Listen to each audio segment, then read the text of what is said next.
And when you position it like that, you sound like somebody who is loyal. You sound like somebody who cares about where the business is going.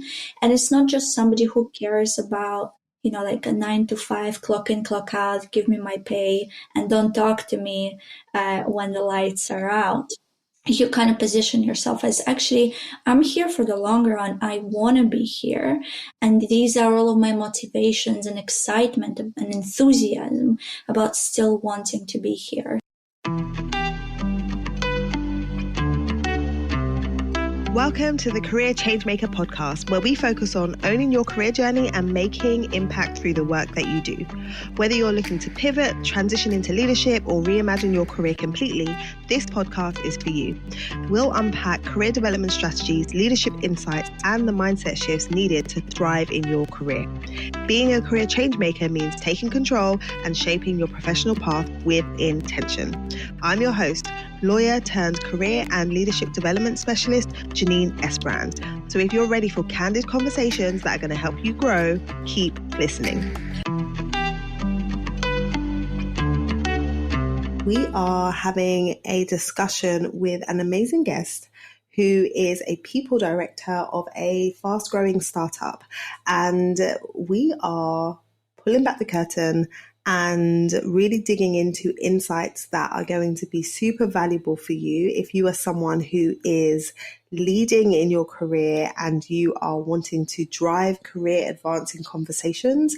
You need to be listening to this episode. Go grab a pen, go grab some paper, take notes, because Olya Yakzina is going to share some really practical, tangible ways that you can be positioning yourself and what you desire to do in your career so that it comes across as a win-win for both you and the organization. So without further ado, let's dive into my conversation with Olya. Hi, Olya. Thank you so much for being here today. I'm super excited to interview you. So could you start by just introducing yourself and telling everyone a little bit about you? Yes, of course. Hi, everyone. My name is Olya Yakzina, and I'm an HR professional. Essentially been in the space for about 9 years now and loving it. Currently I'm a people director at a tech company called Switchy. Yes.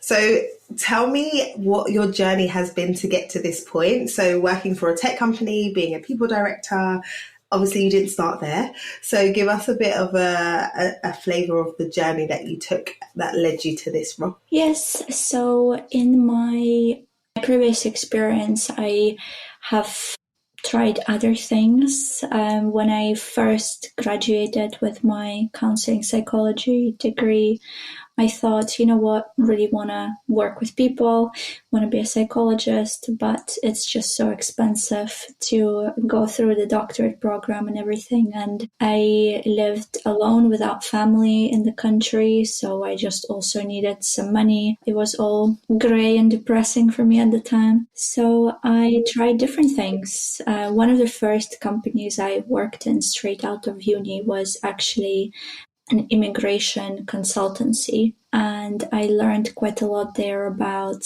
my own visa situation because I wasn't originally with a British citizenship. And that was very interesting. It taught me quite a lot about kind of the employment as well, because I was working through people's documents and reading their stories and kind of understanding what it takes for them to get citizenship in this country and the legals and everything. So that was quite interesting. And then I was working in customer service. I worked for a scaling tech company there as well. And it was a really great company, really good culture, kind of very young culture, lots of people just being very enthusiastic about being in a startup. And that's kind of where I fell in love with the startup vibe, so to speak. And then slowly, I tried to weave myself into as many people-y projects as I could in those companies to be visible to my people team at the time. and yeah, did kind of some creative ideas there to get noticed by them. I love that. And because sometimes when people think about making career transitions, they focus on external moves and maybe looking at something somewhere else. But the fact that you had your eye on the people function and then found a way to get on their radar, I think is awesome, and one way that you can do it that I don't think many people think about. I definitely, you know, I advise actually to see what internal opportunities are available for you, because it is very possible that in your current teams, your actual people teams, your HR departments have some kind of KPI around internal mobility that they're always struggling to hit, or kind of talent succession planning and stuff that they're also trying to do. So actually they might be meeting their quotas because of your moves, and it is not something that employees typically consider. So yeah, I definitely advise to kind of reach out to your people team, talk to them about your career dreams, and give them all the reasons why you could be good in another team. But it definitely takes time. I wouldn't just say, because somebody raised a hand and said, "Oh, I want to go to another department." It definitely doesn't happen this quickly, at least not in a startup environment. In my experience, you seem to always need to prove your value before you get compensated for that value, or get called something in relation to the value that you bring. So definitely kind of graft first and recognition later has been the story. Yeah. Yeah. And I guess for some people, there's kind of like a reluctance to be transparent about your goals, because if you say, okay, I want to leave this department and do something else, I think people worry about the impact that that could have on their career, and whether if there isn't a space somewhere else, then they've now said they're not happy. And does that impact the way that they are viewed by their managers? So what advice would you give to anyone who's kind of like, yeah, I do want to raise that conversation with HR, but I'm nervous to raise it, or I don't think I should?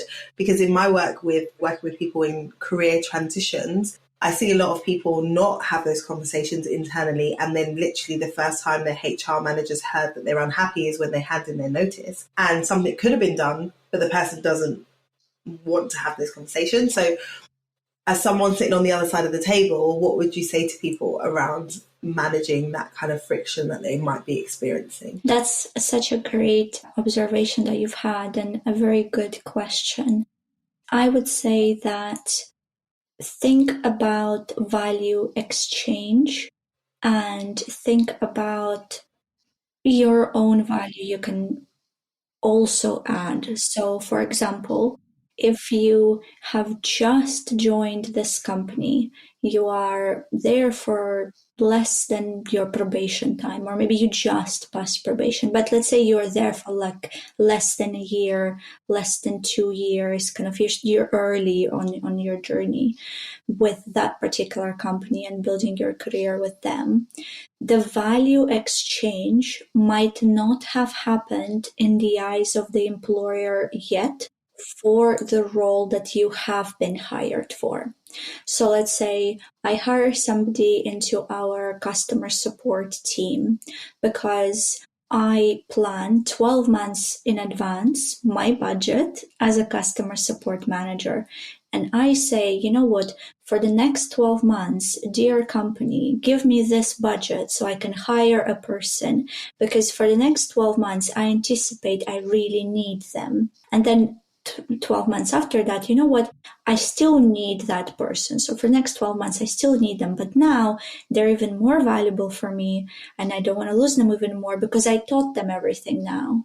And it's kind of that value exchange. Has it happened yet? Has your employer fully extracted the value out of having hired you into this position first?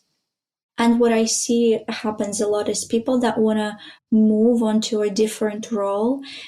Sometimes it's very difficult for them because they have become such an expert in their team where they are now that they feel so irreplaceable to their managers that almost their managers want to talk them out of it. And it can be quite difficult to break out of this trap of having become a very successful kind of expert, subject matter expert in your current role. It is a trap sometimes. So, some tips there is look at every single thing that you know and transpose it onto other team members, mentor other team members, volunteer for new team members that joined into the team to mentor them, teach them the things that you know. Don't hold information in your own head, and maybe build knowledge base articles so that nothing that's in your mind is not out there for somebody else to consume and be able to take advantage of. And I think when you build that knowledge base around yourself and you can say, you know what, team, you can go now. You don't need me anymore. Everything I knew or know now, you now know because I gave this to you. I gave you all this value. And you know what? The next step of convincing them to keep you and not look at you like, oh, you want to move team, you must be unhappy, that you don't want to build that image in their minds. You want to build an image of, I am thriving in this company and I have gotten so much growth and value out of you, my employer, that I'm still motivated. I just want to help out in some other areas now because I feel ready for furthering my portfolio of skills. And when you position it like that, you sound like somebody who is loyal. You sound like somebody who cares about where the business is going. And it's not just somebody who cares about, like a 9 to 5, clock in, clock out, give me my pay, and don't talk to me when the lights are out. You kind of position yourself as, actually, I'm here for the long run. I want to be here. And these are all of my motivations and excitement and enthusiasm about still wanting to be here. So that's the advice. That's how it looks like on my end as HR. Yeah, I think that's brilliant. And I think it highlights the fact that often people are not looking at the bigger picture enough. So, what you were saying there around think about the hiring manager and what is their motivation for either hiring you in the first place and what are they trying to get out as a business, I think people don't think about that side of it. So, when they're coming to conversations, it's very much from their perspective like, I want a new challenge. I want to do something different. I don't feel like I'm doing all that I could be doing in this role without the other side. So I'm so glad that you were able to kind of break that down so people can see when you're building a business case for anything, it's about demonstrating that you understand that this is a business and there's a reason why anyone in the business is hired.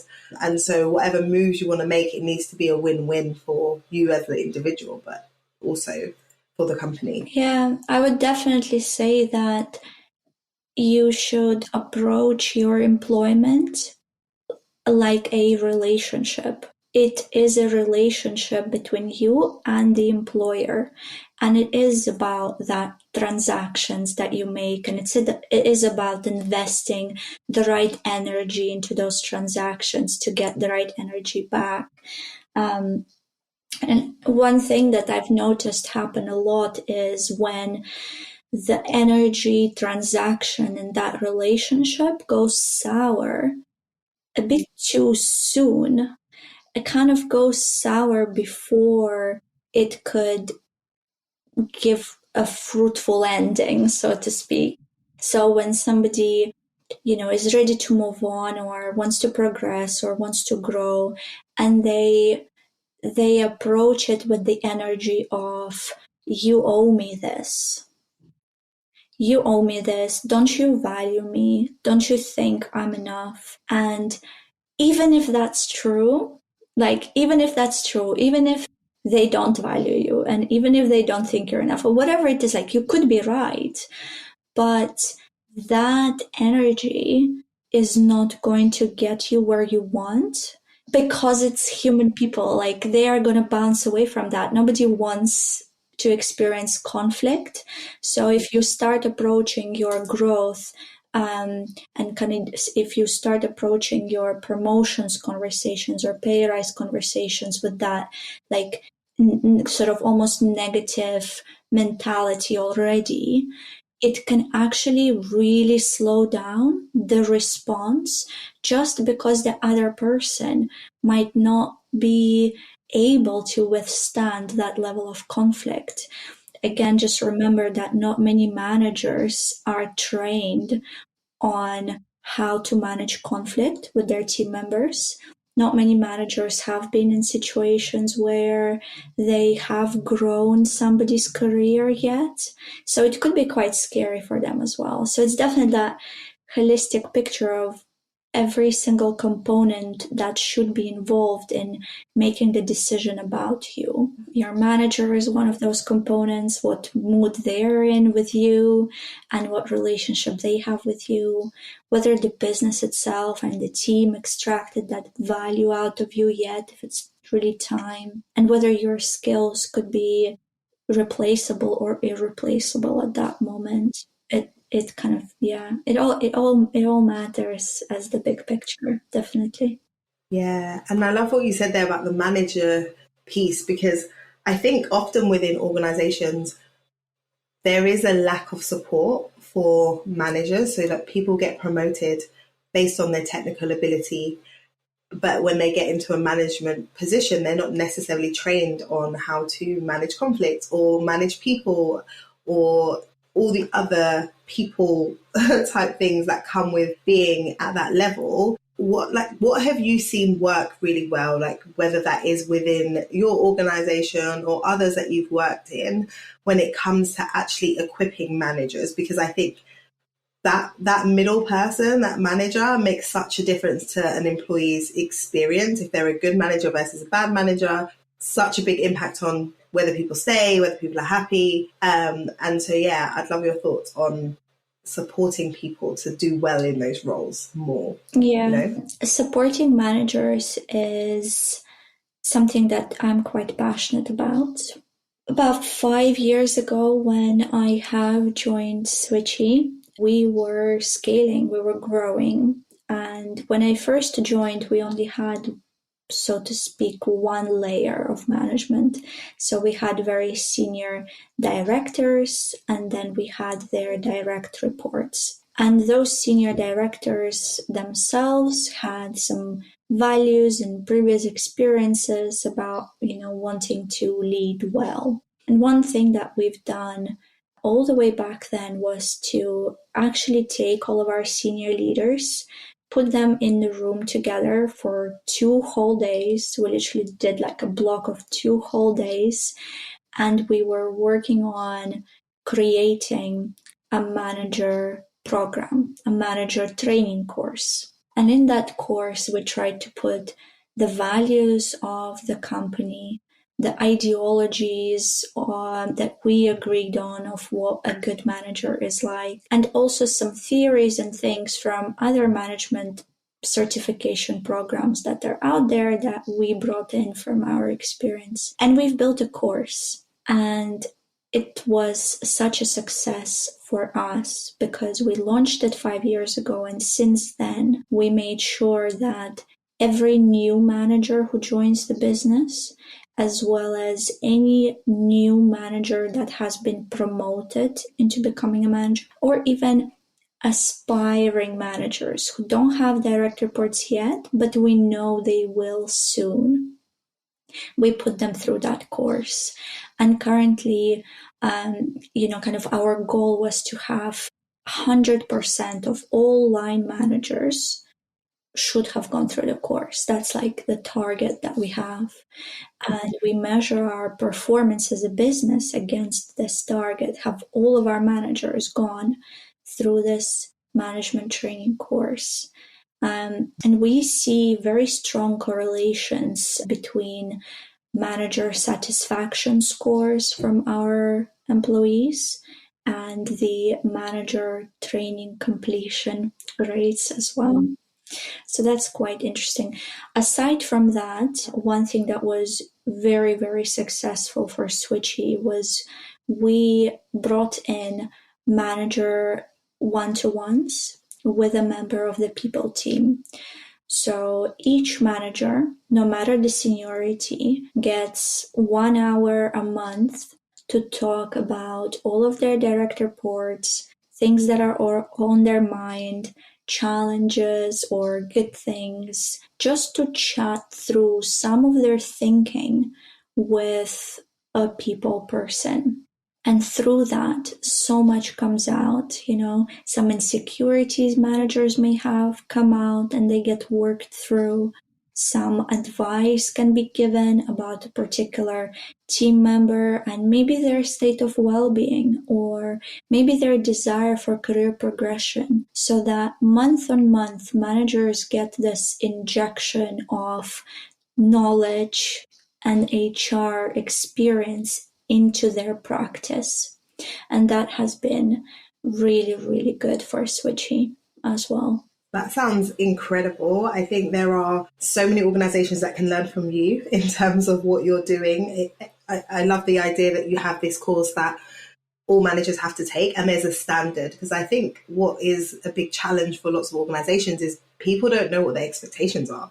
How am I expected to show up as a manager? And so that really helps have a level playing field for everybody, or a standard that they're working towards.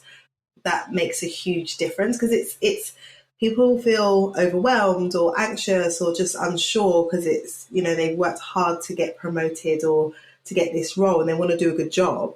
But if you don't know what your expectations are, you're not really set up for success. So this approach sounds brilliant. There is one more thing that we do now that we started doing only last year, but we saw brilliant results from it. And what it was is we hosted a manager summit where we have taken all of the managers, all of the line managers out on a day full of interactive learning, experience sharing, network building.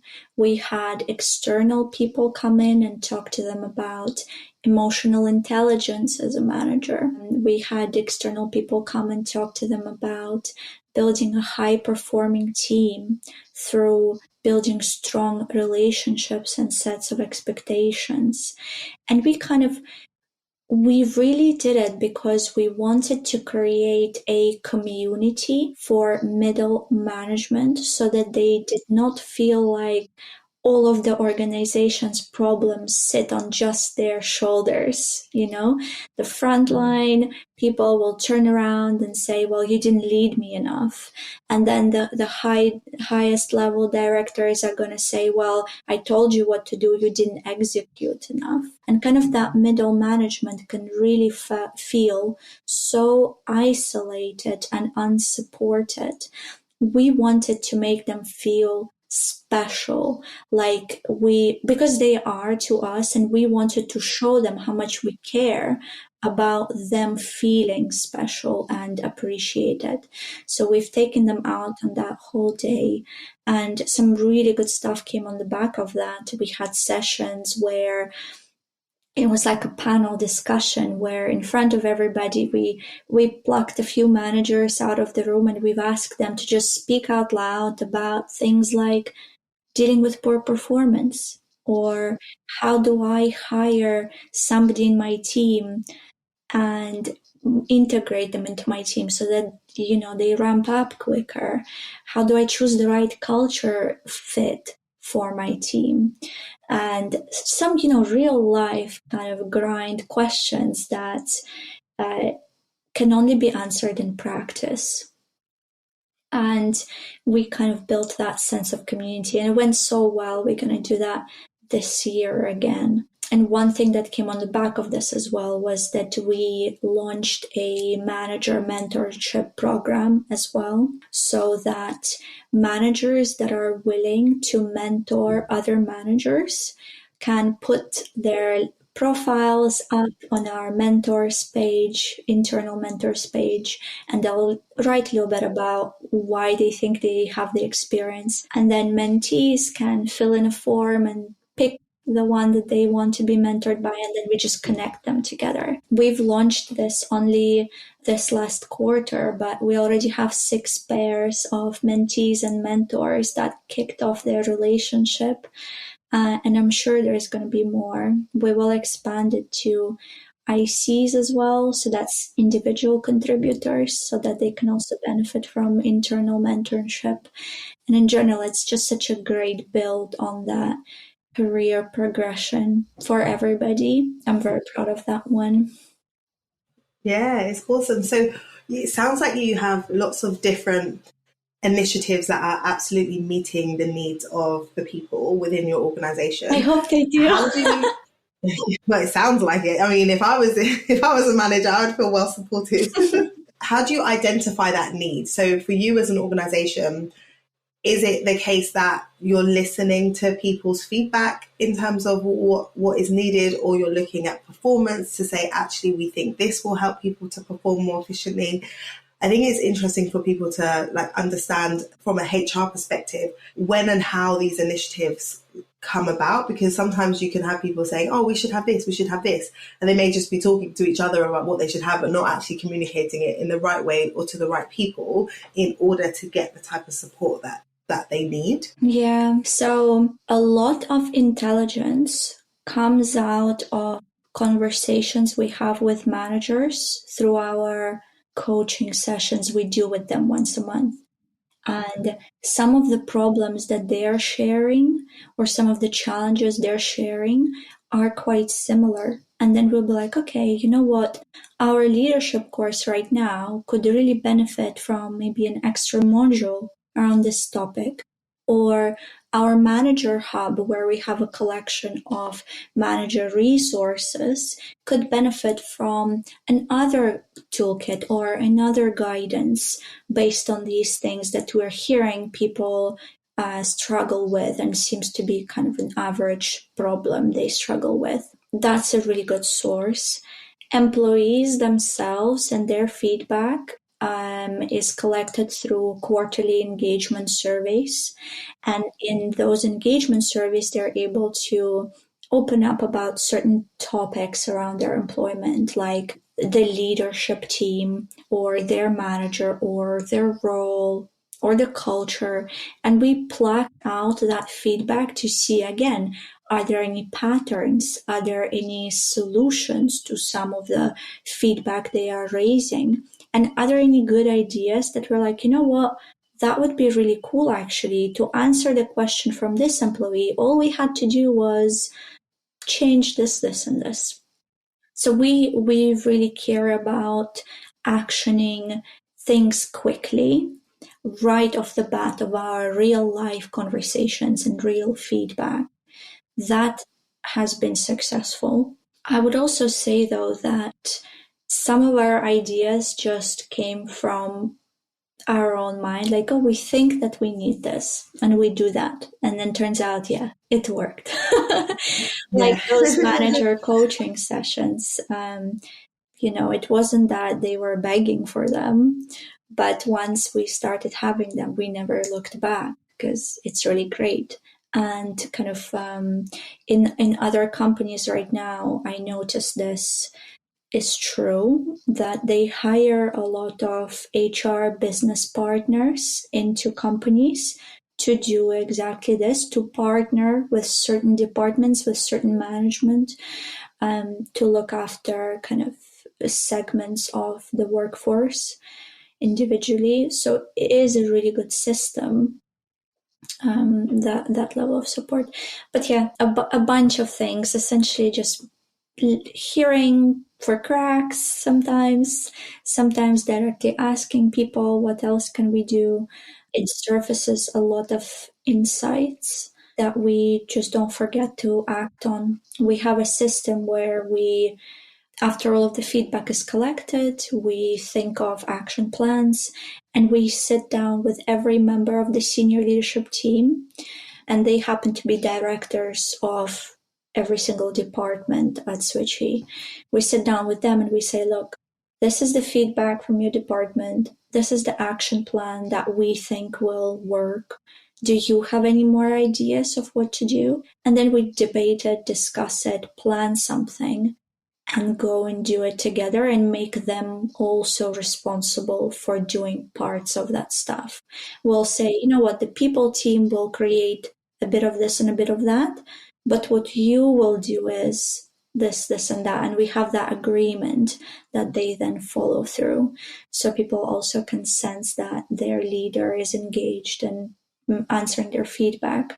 We've talked a lot about what's working in terms of the approach that you're taking. What are some of the challenges that you think, whether it's within your organization or just generally people leaders right now, 2025, there's a lot going on in the world. There's a lot of movement and change in the marketplace for, in the employee space. What are some of the biggest challenges that you think people leaders are facing right now, and kind of your thoughts on approaches that people can take to minimize some of the impact of those? That's a really, really meaty one. That's a really, really meaty one. So there are two things on my mind right now, and that came in immediately into my brain when you were saying this.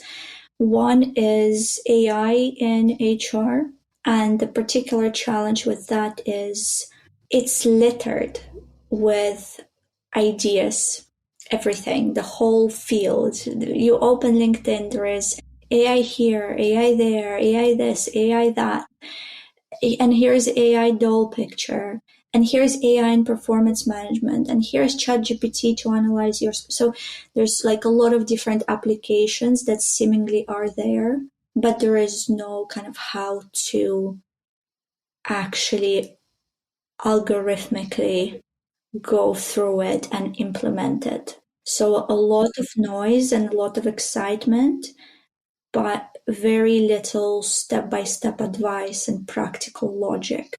And I think that's a problem because it creates inaction in the people teams. They can't see AI strategically in their business because it just feels very scattered and all over the place and just feels like it's too much to handle.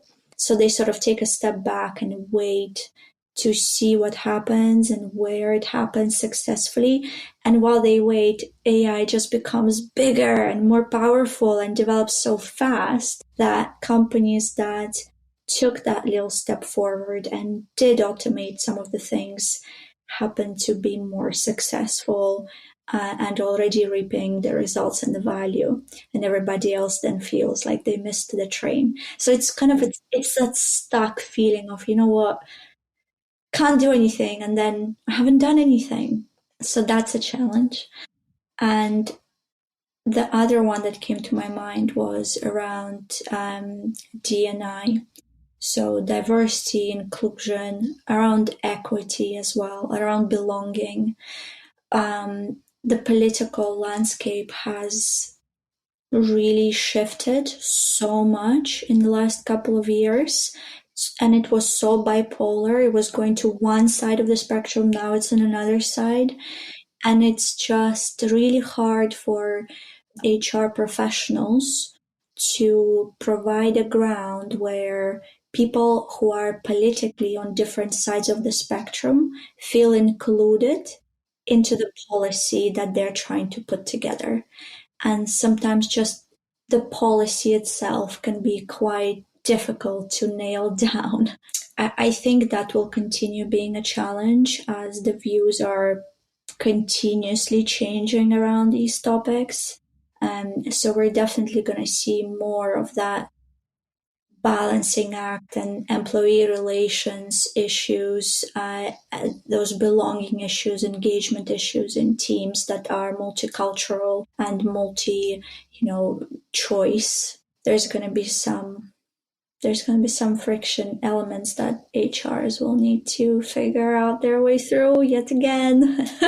It's always HR. HR has to figure out so much to be able to support people. But yeah, you're right. There's so much change, and with AI and the political landscape, I think HR, as with so many other industries, it's just one of those spaces where you have to be on your toes and you have to be adaptable and you have to be resilient, right? Because what worked 6 months ago or what was on the agenda 6 months ago is not necessarily on the agenda now.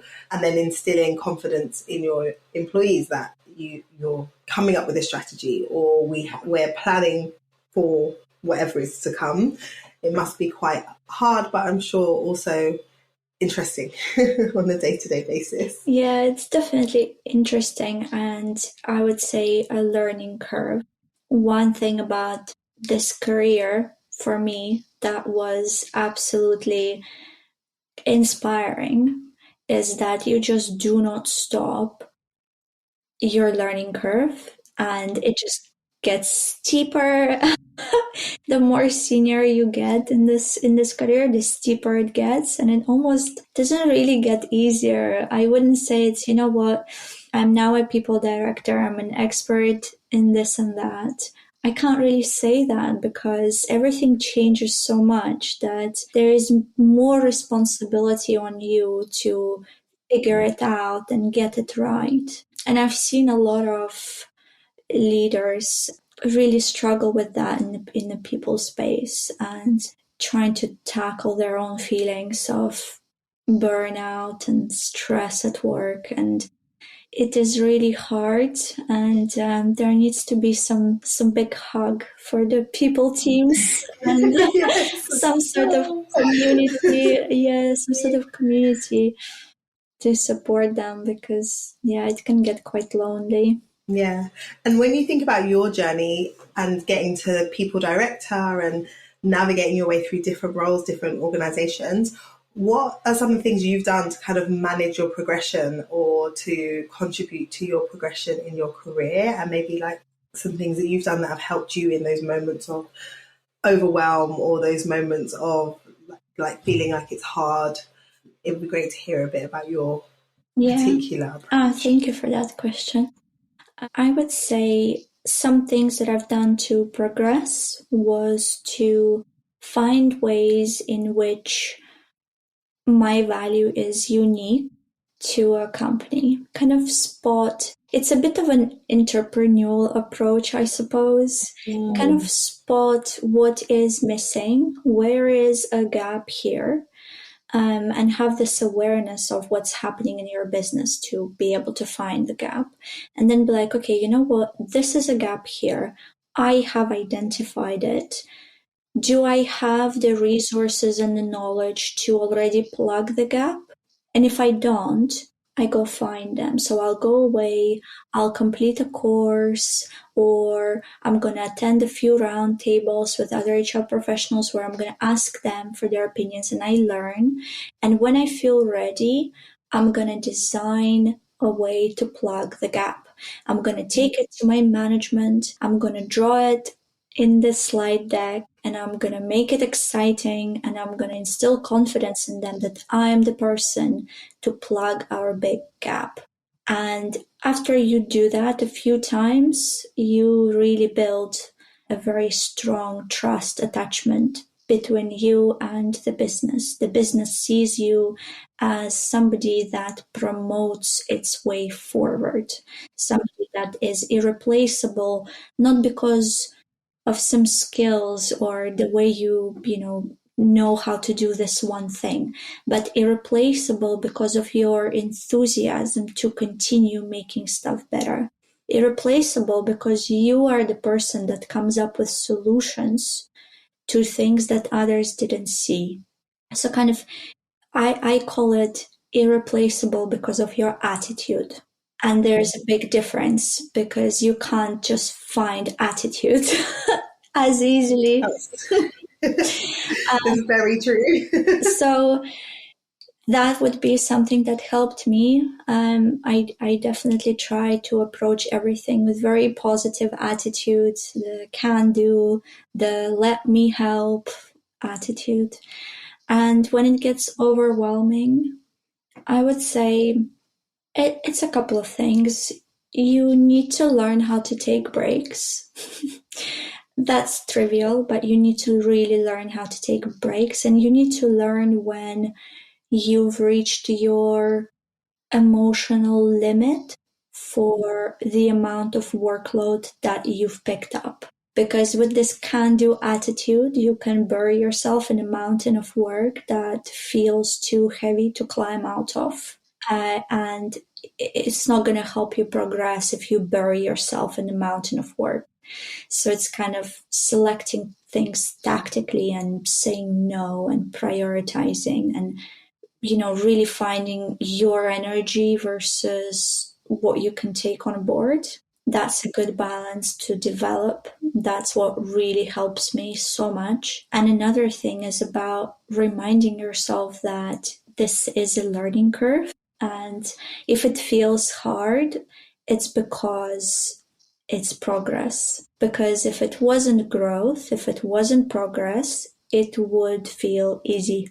True. So you kind Very of true. remind yourself, you know what? I'm doing this, it's hard. That's my growth. I can feel me growing in my bones, in my brain. I can feel it. And sometimes even just repeating that back to yourself can be alleviating of some stress because we accept the fact that growing is painful and difficult, and that's okay to feel pain and feel like it's difficult, and just take a moment to acknowledge that and not blame yourself for that as if you're failing. Yeah. Yeah, growing pains are absolutely a real thing. I have a 10-year-old son who is almost my height. And there are legit days where he'll be like, Mummy, my legs are hurting, my legs are hurting. And I'm like, I think you're growing. And then the next day we'll literally say, you have grown, your trousers are definitely shorter than they were yesterday on you. And so I always like have that visual when I think about, you know, in an experience as a professional and you're moving forward, it doesn't feel comfortable in the moment when you're doing things you haven't done before or when you're expected to think differently. But when you fast forward and you look back, you're like, oh, like I couldn't do this a year ago, or I couldn't do this 6 months ago, and now I can. And so I think that's such a good perspective to have on it, that like if I'm experiencing like that tension, that means I'm stretching myself and that means that I'm growing. Yeah, 100%. love it. So let me ask you a few quick fire questions just about how you approach things like rest and recharging. What are some things that you do when you want to unwind and leave the cares of the the people team behind and just relax as an individual? I love hiking. So I wait for good weather.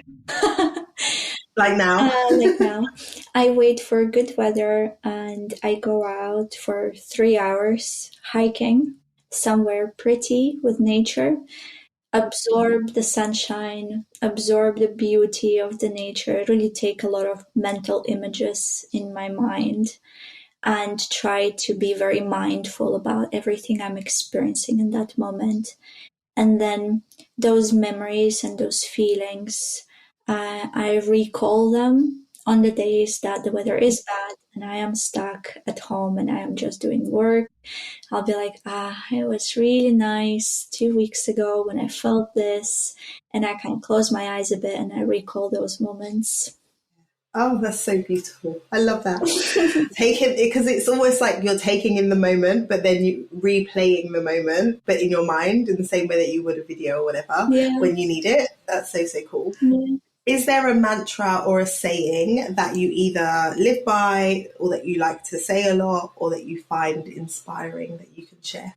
Yeah, I think there is a lot of different ones in my mother tongue that can't really be translated properly. Mm.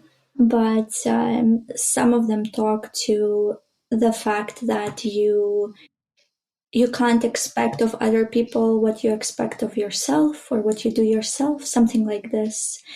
And this to me is about basically not assuming that other people think like you and do like you. Just you do you, I do me, Yeah. and we will learn how to get on, but I can never expect that you will do what I do or think how I think. So for me it's about learning how to approach each individual person individually, and in work that helps a lot. Yeah. So good. So good. This has been such a good conversation. I absolutely love it. If people want to kind of like connect with you, learn more about the work that you're doing, and I know you have podcasts and other things that you're involved in, like share a little bit about any other projects that you're excited about that you want to share about, and then also where people should connect. Yeah, so you can find me on LinkedIn. I'm pretty active on LinkedIn. I post a lot of different kind of business insights or HR insights, kind of clever nuggets that I come about. And definitely connect with me on LinkedIn. That would be fantastic.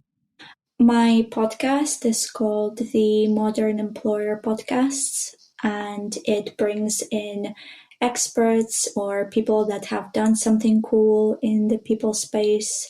And the podcast shares practical tips and advice for people for how to improve the employee experience or improve their own careers at work. And another thing is I'm a co-founder of a people community called People Stories. This is a UK-based community for HR professionals of smaller businesses typically that kind of need a little bit of community, need to ask some questions, advice. It's a very, very engaged community, and I do recommend for you to enter it if you find yourself to be kind of in this people career space and want to grow or learn from others or make some friends. Awesome. So good. So we'll put the links to all of that in the show notes so people can check those out. And then I encourage everybody to connect with you on LinkedIn. But yeah, this has been great, Olya. Thank you so much for your time. I really appreciate it. And I know that there's so many gems that you dropped today that people can take on board and apply in their roles as employees or get ideas if they are people managers or in HR as well. So thank you so much. Thank you very much. That was great. I really enjoyed hearing that perspective. So often we can assume we know why HR has made certain decisions, or we can assume that we know the reason why a request has been rejected. But I hope that you are able to see the importance of thinking about the bigger picture and really considering what the business need is and what are some of the business motivations that are driving the decision making of the people team, and allow that to influence the way you structure your requests in the future, and really think about how you're positioning what it is you're trying to achieve in your career next and within the organization that you work for.